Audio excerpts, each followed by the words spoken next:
So here are all the pieces that I have cut. I have saved some of the other pieces just in case I need them.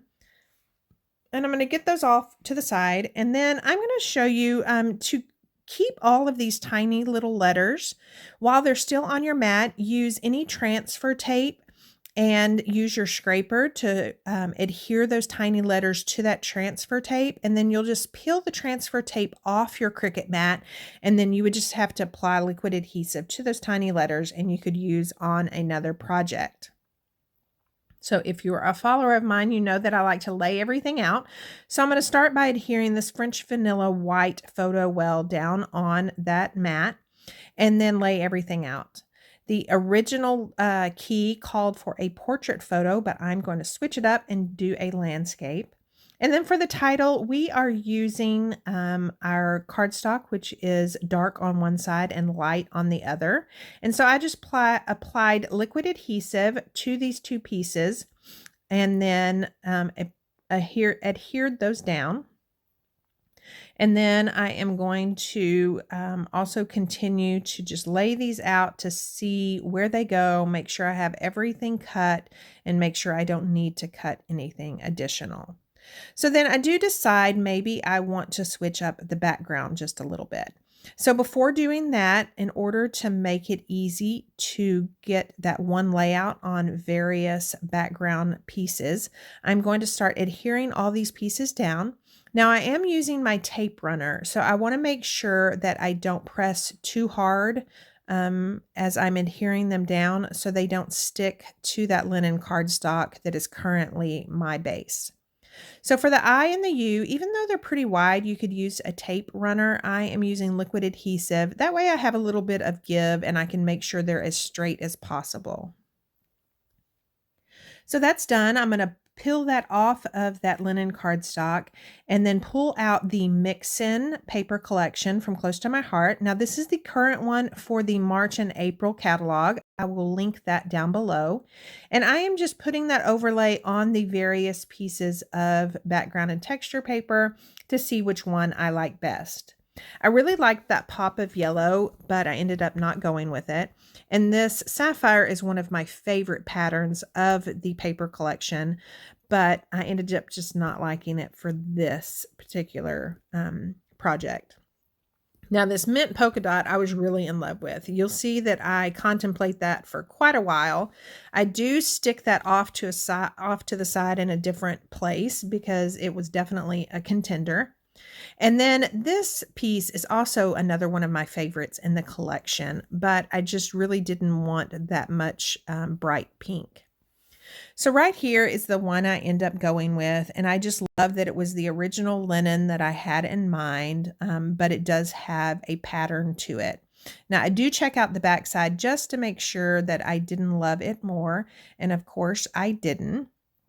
And so I'm just gonna make sure that I'm really in love with that one, which I don't even know why I tried because I loved it from the get-go. Those diamond shapes, the patterns, everything. So I am gonna pull out my trimmer and trim off that zip strip so I can start laying everything down. Now I am using my tape adhesive. Again, these letters are wide enough that you could definitely do that. I did consider a liquid adhesive, but my liquid adhesives are all quick drying and I was just afraid by the time I worked my way from left to right, top to bottom, the original place where I applied that adhesive would already be dry. So that's why I went with the tape adhesive. Now to center this, I made sure the V and the F were equal distance from the left and the right side of the layout. I'm going to apply adhesive to only the left side of that little pennant and then 3D foam tape to this heart and place it over the letter O to stand for I love you.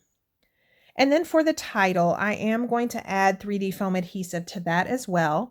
Now on the right side that is not over the photo, I peeled off the backing.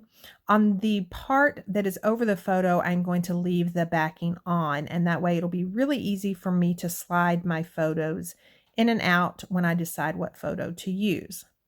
So on this heart flag, I definitely want to back it with something. So I have pulled out some of that lilac cardstock that is also used on the layout. But then I just felt weird having two lilac hearts. So I tried some other pattern paper and I ended I ended up just going with the lilac cardstock.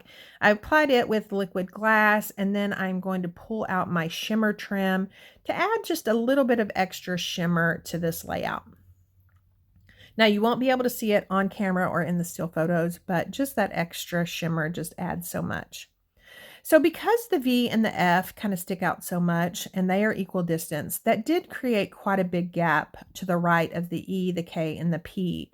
So I have pulled out some scraps that were created by cutting that dovetailed piece that's behind the photo. And I'm going to use those two pieces. And now I'm just trying to decide what I'm going to do with them. I don't want to just adhere them down. I finally end up going with stitching. So I'm going to adhere these down by only adding adhesive down at the point. I don't want adhesive where I will be stitching so my needle doesn't get gummed up. So I'm going to stitch that off camera like you can see here. I also added stitching to that dovetailed piece behind the photo mat. And then I want to tie some sort of ribbon around that heart flag.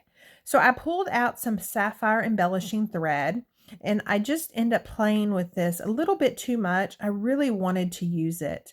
It's not like our gold and silver embellishing thread. It does have some give to it. It was just a little bit too flimsy. So I end up trying to tie knots. It still just didn't work. So from my stash, I have pulled out some sapphire burlap ribbon. I'm going to cut off a piece of that and tie a tiny little bow. And I end up really liking just the boldness that it adds to that heart flag. So I'm going to adhere it down with just a regular old glue dot. And then that will kind of hide that stitching, but add just a pop of color right there. So that stitching on the pennant underneath my photo mat, it just was really crooked. It was bothering me. So I pulled out that mix-in paper. Again, I'm going to trim off all the zip strips and then try to figure out which zip strip I want to use. So there were a couple that I really liked, but I ended up going with the sapphire and white.